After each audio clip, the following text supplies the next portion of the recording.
গোপন খবরের ভিত্তিতে যাত্রাপুর থানার পুলিশ গতকাল গভীর রাত পর্যন্ত তল্লাশি অভিযানে নেমে ধনপুর পঞ্চায়েতের অন্তর্গত বৈদ্যনাথ গ্রামের জাকির হোসেনের বাড়ি থেকে 3 বাংলাদেশি সহ প্লাস্টিকের 2 ড্রাম ভর্তি শুকনো গাঁজা উদ্ধার করে। তবে একই বাড়ির পাশের ঘরে বাড়ির মালিক জাকির হোসেন পুলিশের আঁচ পেয়ে পালিয়ে যেতে সক্ষম হয় বলে পুলিশের সূত্রে জানা যায়।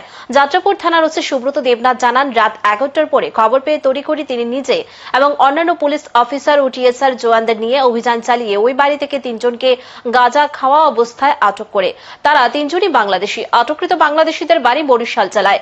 এদের একজনের নাম মইনুল ইসলাম, দ্বিতীয় জনের নাম তাইজুল ইসলাম এবং তৃতীয় জনের নাম জাহিরুল আল্লাহ। জিজ্ঞাসাবাদের পর এরা স্বীকার করেছে বেশ কয়েকদিন আগে থেকে ওখানে এসে আস্তানা করে শুকনো গাঁজা সংগ্রহ করত।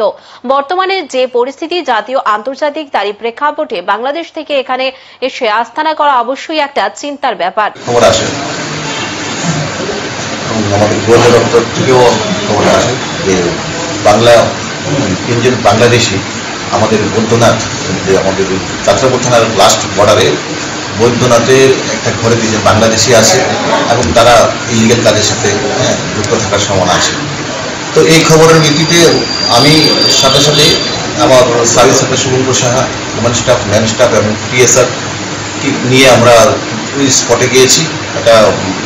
স্পটে গিয়ে আমরা বাড়িটা কর্ডন করেছি, একটা ঘরকে কর্ডন করেছি এবং কর্ডন করে যখন ডেটে সার্চ করলাম, তারপরে দেখলাম ওটা হ্যাঁ ঘটনা ঠিক।